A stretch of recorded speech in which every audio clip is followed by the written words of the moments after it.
A Raquel, ela utilizou-se muitíssimo da memória.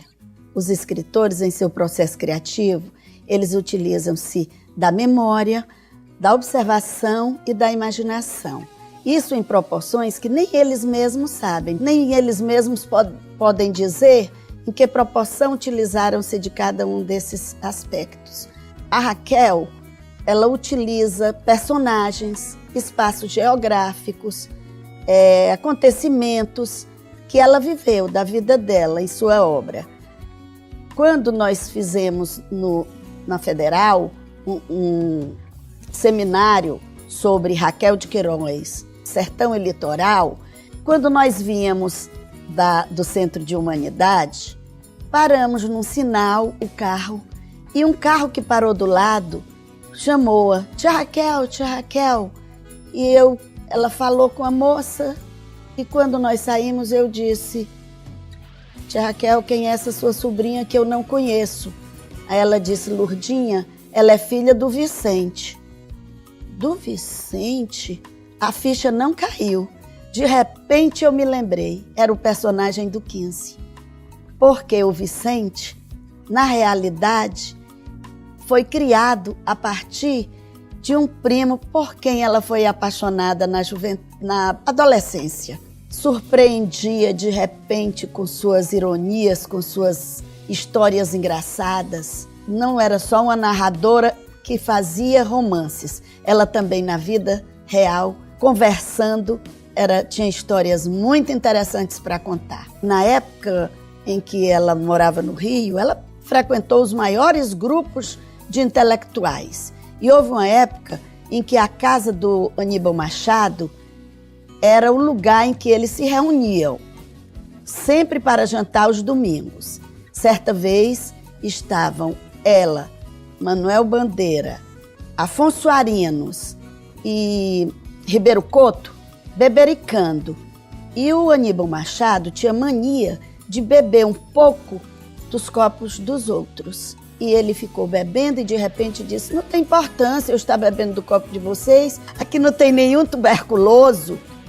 E o Manuel Bandeira olhou e disse, você se engana, nós todos aqui, com exceção da Raquel, somos tuberculosos. Eram tuberculosos, como ela dizia, de carteirinha.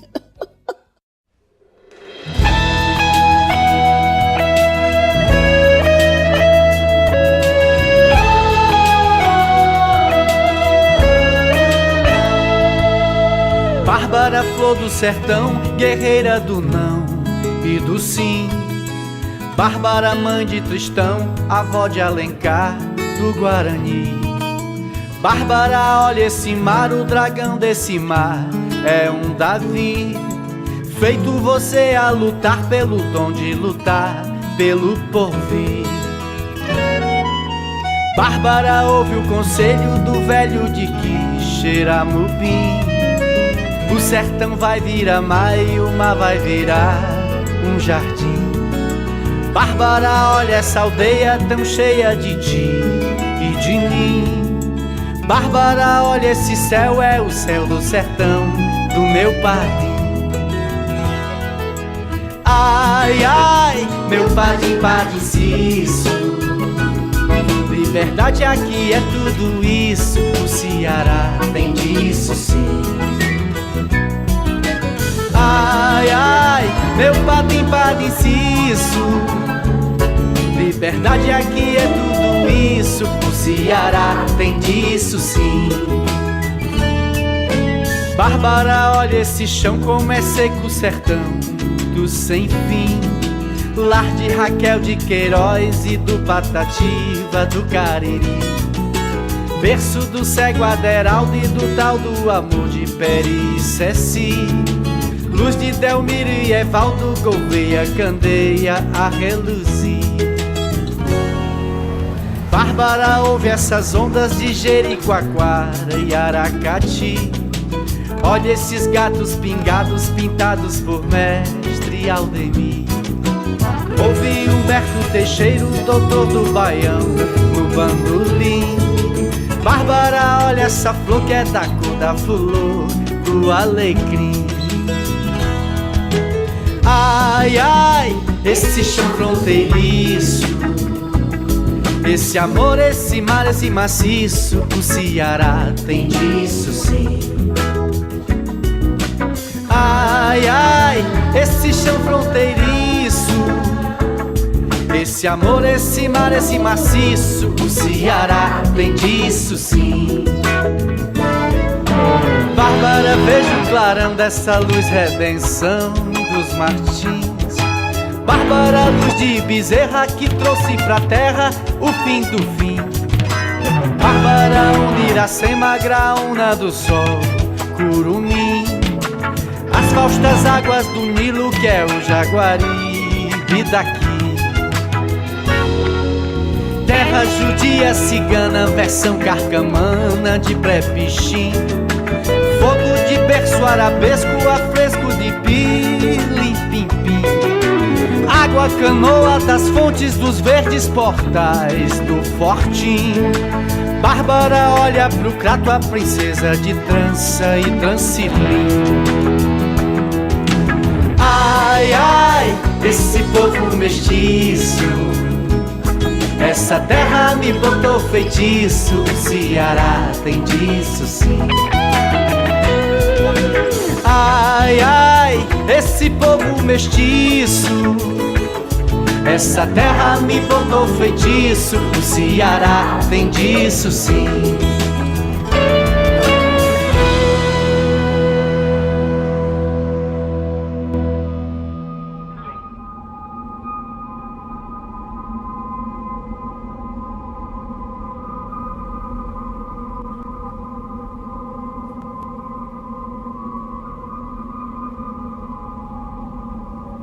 Sertão eterno.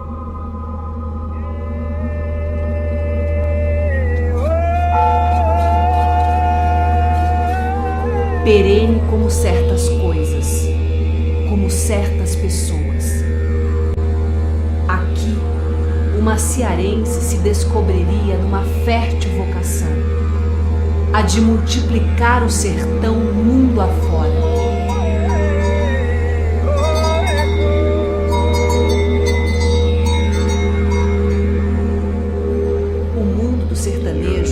Feito de paciência e instintos aguçados, tinha o seu tempo próprio. A virada para o século XX sepultava ilusões, como a do algodão, que chegou a ser chamado de ouro branco. Outras esperanças, porém, teimavam em prosperar no coração dos sertanejos. A providência divina haveria de aplacar os estragos das secas de 1898 e 1900. Era o tempo das oligarquias, como a dos Acioli. Já a capital vivia a Belle Époque e desfrutava da energia elétrica que aos poucos chegava. Os artistas se encantavam com as invenções que mais tarde se multiplicariam nas linhas de produção. O cinema chocava o mundo com o duplo de nós mesmos numa tela em movimento. Todos estávamos mesmo em movimento, com tanto ímpeto que logo nos lançaríamos a pior de todas as guerras. A fortalezense Raquel de Queiroz é filha desse tempo dividido entre o velho e o muito novo. Raquel conjugou o passado, presente e futuro.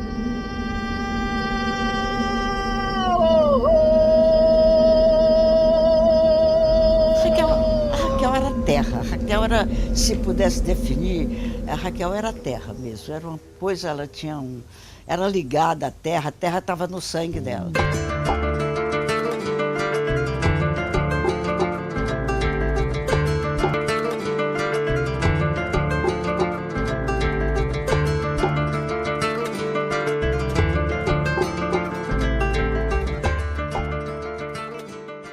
Raquel de Queiroz, ainda na infância, ela teve uma educação familiar bastante rica, né? Os pais eram grandes motivadores da leitura. Então, antes mesmo que ela entrasse na escola, ela teve uma iniciação pedagógica em casa, né? Coisa que hoje é muito raro a gente encontrar. Então, aulas de história, de geografia, que o próprio pai dava para ela. Mamãe lia muito. lia romance, as cunhadas dela diziam, Clotilde não faz nada, passa o dia lendo romance. Mas a mamãe lia e adquiriu muito conhecimento literário, porque ela lia todos os grandes autores, e foi ela que orientou a Raquel e depois a mim. Todos os livros da Raquel, a Raquel lia era dado pela mamãe. Ela leu, ainda pequena, Monteiro Lobato, ela leu Dom Quixote, ela leu muita poesia, ela leu principalmente Júlio Verne, que era o seu autor preferido.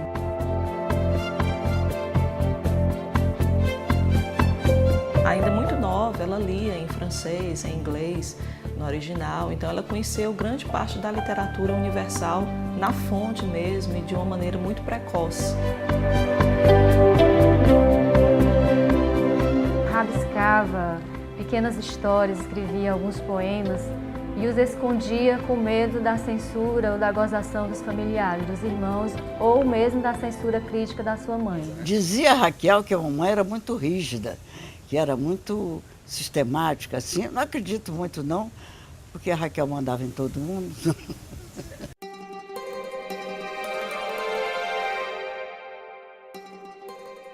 A família dela era preparada, né? A gente via que os avós, tetravós dela, na época se preocupavam muito com a educação. Era muito difícil você formar um filho assim, o pessoal do sertão ter esse interesse de formar a família todinha. Em Salvador, em Recife, Rio de Janeiro. A questão do estilo para a mãe dela era tão importante que ela fazia serões de leitura das cartas do seu pai. Ele trabalhava nas secas e escrevia para a família, então as cartas eram um primor de estilo. Então ela tinha essa intenção de ajudá-la no ofício de escritora. Foi assim uma formação bastante completa que ela teve numa época bem incipiente ainda.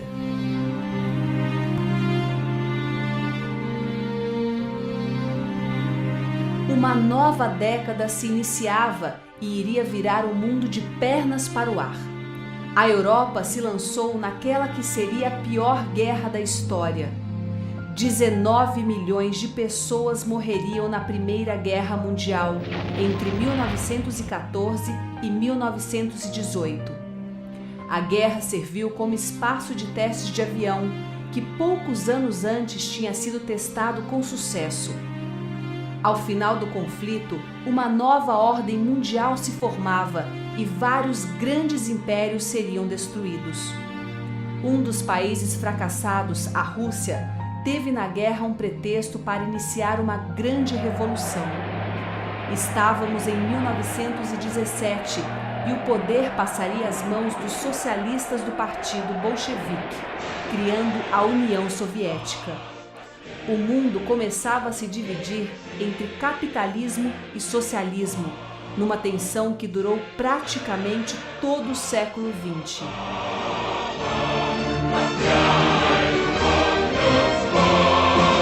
Então, à medida que ela foi crescendo, né, a família percebeu, principalmente a avó, que ela necessitava de um estudo mais sistematizado. Ela estudou em casa, lia a biblioteca do pai, os livros que ele permitia e os que ele não permitia, de maneira que ela cresceu muito intelectualmente.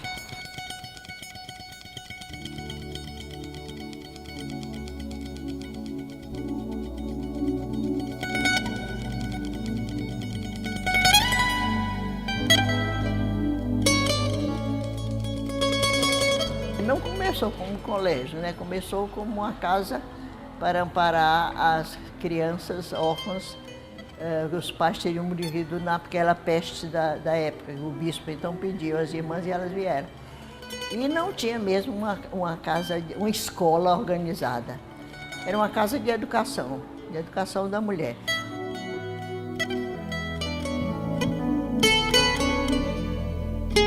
As meninas aprendiam, esse é costume da França, é costume antigo. Aprendiam, imediatamente sentavam na cama e faziam as primeiras orações baixinho e cobriu com o lençol e trocavam a roupa debaixo do lençol. Ela disse que foi a maior dificuldade que ela achou, se acostumar a trocar a roupa debaixo do lençol.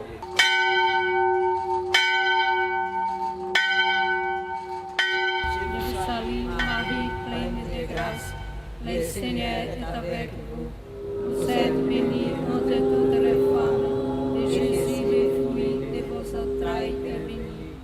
Para cada momento tinha uma prece. Antes do café, uma prece, agradecendo que tomava. Depois, uma prece. No começo da aula, no fim da aula, no almoço, no estudo. Era a atividade do espírito também. E ao chegar, ela ficou assim meio se sentindo estranha com aquelas meninas já todas enturmadas. E ela até se aproximava do baú. Assim como se aproximando do baú, ela estivesse quase que se sentindo próxima à sua família, porque era aquilo que ela tinha de mais seu. Ela vai ter uma abertura para outro mundo, o mundo da convivência com outras pessoas, com outras meninas da sua faixa etária. Vai perambular um pouco ou frequentar a cidade de Fortaleza, vai frequentar o passeio público, vai se interessar pelos meninos, que é o período da adolescência propriamente dita. Quando ela se gradua, ela sai já como professora, faz um estágio temporário de poucos meses. Ela escreveu uma carta para o jornal Ceará, fazendo uma crítica ao concurso da mais bela estudante, né? Da rainha dos estudantes. Então ela faz essa crítica, assina com o pseudônimo Rita de Queluz e chama a atenção do diretor do jornal, que era amigo de seu pai. Um texto bastante maduro, né, com uma linguagem bastante rica, carregada de humor, de certa ironia. Já no seu primeiro texto, ela se posiciona como uma mulher que não quer e que não concorda que a mulher seja somente apreciada como um ornamento, né? Uma mulher que quer falar, que quer dar sua opinião, que quer participar do seu tempo. Vai também participar do grupo que inicia a fundação do jornal O Povo. Então, por um certo período, ela está nos dois jornais. Ela está no jornal O Ceará e está no jornal O Povo. No jornal O Povo, ela vai ser responsável pela página literária Modernos e Passadistas. E aí, novamente, você tem a presença de autores nacionais. Você vai ter Schmidt, o poeta Schmidt, você vai ter Ronald Carvalho, Menotti Del Pica, você vai encontrar Manuel Bandeira, você vai encontrar Gilca Machado, Cecília Meirelles, você vai encontrar vários autores ao lado dos autores cearenses. A tendência da geração dela, e que ela foi uma das primeiras pessoas a praticar, é a tendência do neorrealismo. Ai, Chico, eu não aguento mais, homem.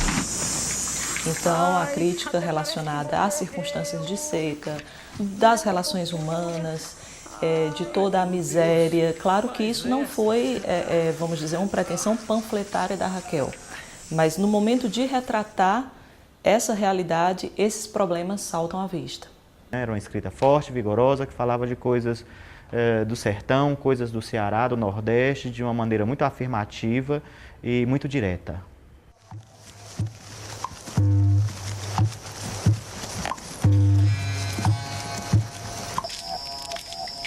O 15, ele é um romance publicado em 1930, quando a Raquel de Queiroz tinha 20 anos. A primeira edição foi custeada por ela própria, pelo pai dela também, não é? Ela escreveu 15 com 15 anos, começou a escrever. Tinha sido a seca do 15, tinha acabado o quê?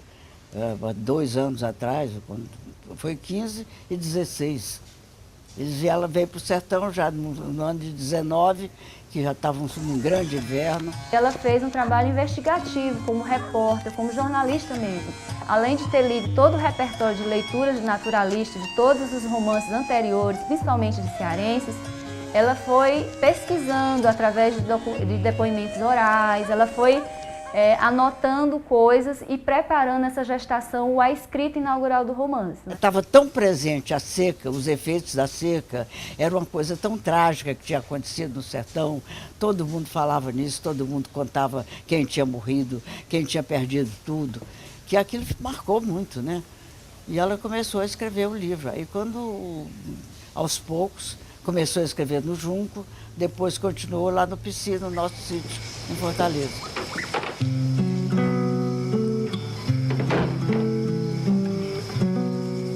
O centro da narrativa não é a seca, mas propriamente Conceição. Conceição, de uma certa forma, representa essa nova mulher. É uma professora, né, classe média, é uma letrada, uma grande leitora, né, que recusa o matrimônio, recusa a proposta do casamento para escolher o caminho da independência e o caminho, de uma certa forma, da solidão. Ela amava essa terra, amava os habitantes da região, né? Eles eram muito festejados porque era uma família importante. Então ela deve ter sentido muita emoção de ver tanto sofrimento daquelas pessoas que há pouco dia viviam pela redondeza da casa dela, se retirando e sofrendo, sem saber para onde ir, né? Sem recursos. Então ele escreveu aquilo com a pena molhada na emoção do próprio coração. Mas o que se há de fazer aí, comadre? Porque no Tauá não há mais serviço. Como é que eu vou dar de comer à família? A partir daí ela começou a se projetar, começou a ser conhecida, houve até uma certa polêmica no meio literário brasileiro de se questionarem quem é essa mulher, será que Raquel de Queiroz é um pseudônimo de um homem que esteja escrevendo, né? Porque a escrita dela realmente era totalmente sui generis.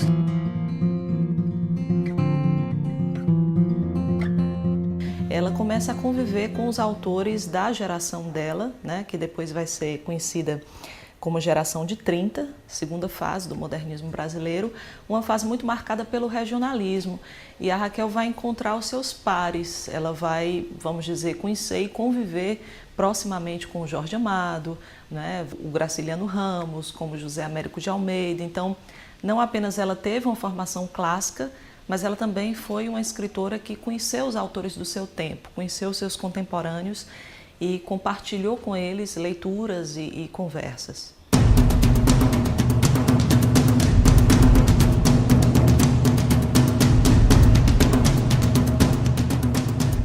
Em 1930, a política efervescia, trazendo para o centro do debate a necessidade de reformas políticas.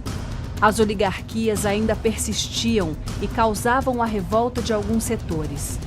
Esse descontentamento insuflou movimentos como a Coluna Prestes. Essa coluna vai sair da Foz do Iguaçu e vai internar na Bolívia 2 anos depois, em fevereiro de 1927. Um golpe de Estado levaria ao poder o gaúcho Getúlio Vargas, em mais um desdobramento do fim da parceria entre São Paulo e Minas Gerais, a chamada política do café com leite. O mundo não demoraria a voltar às trincheiras na Segunda Guerra Mundial, até hoje o maior conflito de que se tem notícia. Escritores como a Raquel de Queiroz, como Graciliano Ramos, como Jorge Amado, todos eles, pelo fato de em algum momento aproximarem-se do Partido Comunista ou de ideologias à esquerda, então eles sofreram as represálias do regime. O Estado Novo, ele vai prender as pessoas, não é? Então Raquel vai ser presa. No Corpo de Bombeiros aqui, e tinha um salão grande, agora os bombeiros logo ficaram amigos dela, vinham de manhã, tocavam alvorada, de noite tocavam serenata para ela, e a gente visitava, virou assim um negócio social. Ela participou de todos os movimentos políticos de 1930 até morrer, sempre, não só sendo testemunha de tudo, como participando. Como uma mulher bem formada, uma mulher intelectualizada desde muito cedo e como uma nordestina conhecedora dos problemas sociais que a gente vive no Nordeste, ela teve sempre uma preocupação social muito grande, uma preocupação, portanto, política, de transformação. Foi comunista, passou um tempo sendo comunista, mas aí teve uma briga lá com o pessoal do partido, porque queriam que ela modificasse o João Miguel, que o João Miguel estava errado, que a moça rica que devia ser prostituta e não a outra, enfim, uma série de coisas. Ela então pegou os originais do livro e diz que concorda e sai dali com o livro e sai a toda e não muda nada. Muito pelo contrário, se desliga do partido. Ela, quando passou em Recife, foi recebida por um grupo de jovens, entre os quais o José Aldo, que era poeta também. Ela, quando se conheceram, ela veio aqui para o Ceará e se corresponderam, já veio aqui para o Ceará, de Recife, para o casamento. Casaram assim, passaram, na minha meninazinha nasceu em 35, viveu só 2 anos e 7 meses, porque teve uma meningite, morreu, pouco depois eles se separaram. Passou um tempo, Ela então conheceu o Oyama de Macedo, um médico goiano, amigo do Pedro Nava, que era nosso parente, muito amigo dela também, e amigo dele. E ela então casou com ele, viveram 42 anos de uma paixão horrível, todos os dois. Ele gostava demais do Nordeste.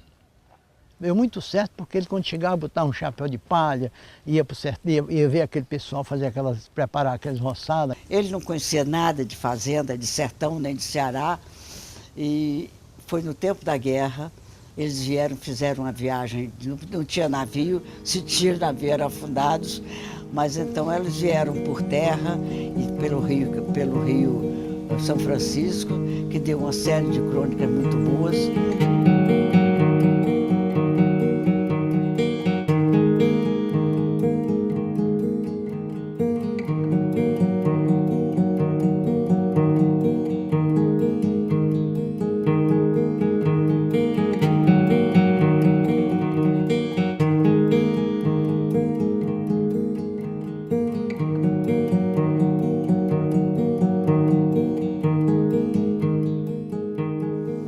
O tio do meu pai, tio Miguel, tinha várias fazendas ali, 19 fazendas, entre as quais o Junco.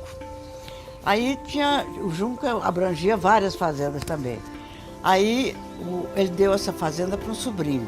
O sobrinho estava naquela época da febre da borracha, o sobrinho vendeu a fazenda e foi para o Amazonas. Aí voltou 8 anos depois, doente, pobre, miserável, sem nada. Aí ele chamou e disse, olha, eu dei aquela fazenda e você vendeu. O sobrinho tinha vendido. Mas eu recomprei, comprei de novo a fazenda, vou lhe entregar, vai se chamar Não Me Deixe, você vai ficar lá até morrer. E dito e feito, ele ficou lá até morrer. Essa fazenda depois, quando o papai morreu, ficou para ela. Quando minha mãe morreu, ficou para ela. Aí ela e o Oyama fizeram casa lá, se instalaram em 57, por aí. 56, 57. Se instalaram lá e vinham passar 6 meses todo ano aqui e 6 meses no Rio. E foram assim até o Oyama morrer.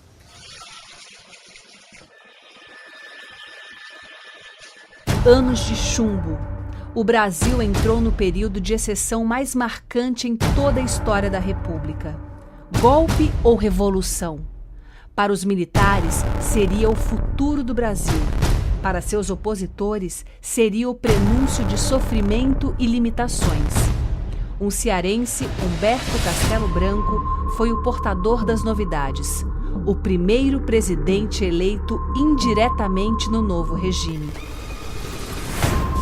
A Raquel de Queiroz nunca foi presa a um partido político, nem a uma posição ideológica fechada, mas ela sempre lutou pelas causas sociais. Em 64, como ela se dava muito com o Castelo Branco, quando ele deu o golpe, ela ficou ao lado dele, né? Depois ela não participou de mais nada.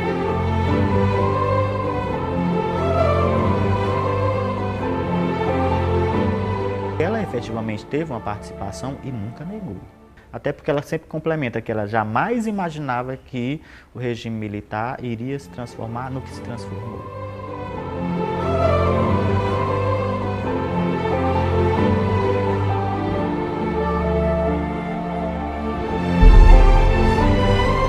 A última visita que ele fez foi a Quixadá, né? Por sinal, ela me disse que foi convidada para voltar com ele. Mas ela tinha ido nos compromissos familiares aqui e não quis ir, né? A gente logo depois soube e disseram para o Roberto, que foi lá ver o acidente, para constatar quem era mesmo, e viu um repórter dizendo para outro. Um disse, olha, não é a Raquel, não. Isso aqui é outra senhora. Ele disse, não, mas deixa passar. Disse que foi a Raquel, é mais sensacional.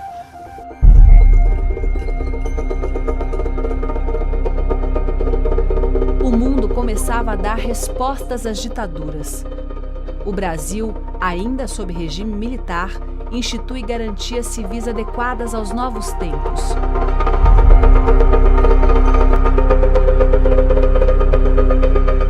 Os exilados políticos começaram a retornar ao país com a Lei da Anistia de 1979.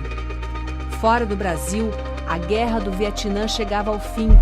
O conflito foi mais um palco da Guerra Fria, que perduraria até os anos 80.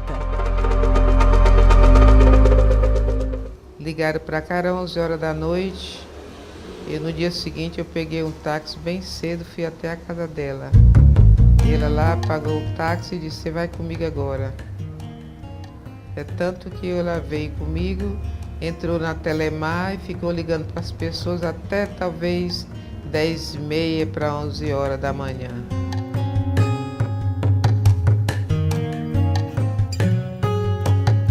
O pessoal da academia, quase todos, eram grandes amigos dela. Quer dizer, eles levaram a Raquel. Era o Odílio Costa Filho, o Adonias Filho, era o Aurélio, todo mundo, eram os amigos mais íntimos dela, estavam na academia. Aí dizia, não pode, a Raquel tem de entrar. E o Cartaíde, que era o presidente, que era grande amigo da Raquel, ia lá quase toda semana, estava lá na casa dela. De forma que eles fizeram ela se candidatar e elegeram. Para ela uma honra. E todo mundo que lida com literatura, chegar a um ponto desse é um orgulho, é um prazer para a gente. Mas ela dizia que era uma missão muito pesada. Porque ela não se dizia adaptada com aquele sistema, né? Onde chegar, ser reverenciada como a primeira mulher da Academia Brasileira de Letras, ela gostava mesmo de vir aqui e ser visitada por sertanejos, pessoas que gostavam do sertão, pessoas que não fossem atrás de entrevistas literárias, essas coisas, porque disso ela já estava cansada. O sucesso da Raquel era uma brisa que passava sem deixar nada. Nunca ligou para isso, não relia os livros. A vovó era uma sertaneja.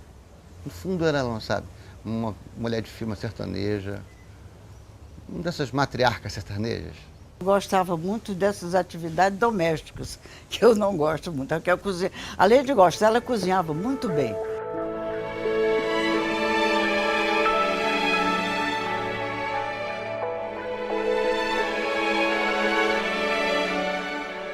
Você chegava lá, ela ficava no open e depois chamava para a mesa. Aquele modus vivendi do sertanejo. Você chegava lá, eles vão comer esse doce aqui, foi eu quem fez. Era essa pessoa assim, simples. Uma pessoa que você chegava lá e sentia vontade. Falo muito na Raquel como literata e tal, como integrante da Academia Brasileira de Letras, mas não conheceram a Raquel verdadeira.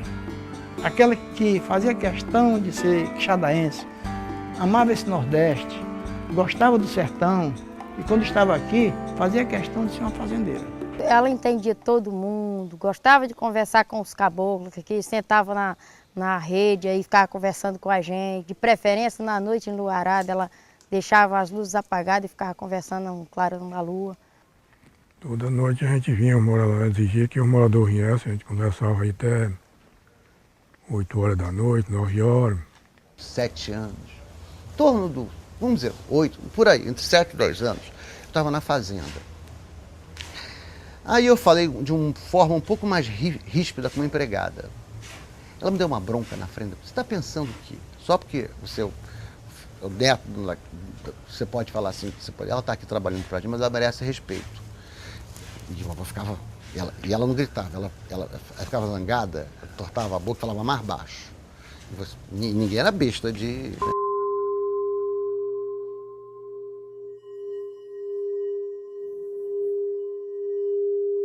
Eu li a respeito uma vez, uma entrevista que disseram que ela tinha dado, que não tinha fé, mas eu presenciei uma coisa interessante. Numa das vezes que eu cheguei lá, ela disse, eu digo o inverno. Eu digo, não, é que os experientes estão dizendo que vai chover e tal, e tal, e tal. Ele disse, esses são os heróis da fé. Ela era devota de Santo Antônio. Nunca deixou receber o da Rosita Ferreira, um Santo Antônio que veio de Portugal. E esse Santo Antônio fazia parte da rede dela. E minha prima Freira sempre dizia que ela era religiosa. Ela tinha vergonha de dizer e queria enfeitar a literatura dela com essas histórias. De que não acreditava, mas ela acreditava muito. Ela falava, eu tinha vontade de ter fé. Queria ter fé. A fé é difícil, né? Eu tenho fé, não é uma coisa que a gente sente. Só esse desejo de ter fé era já um princípio de fé. Ela acreditava muito na humanidade, ela acreditava muito no ser humano.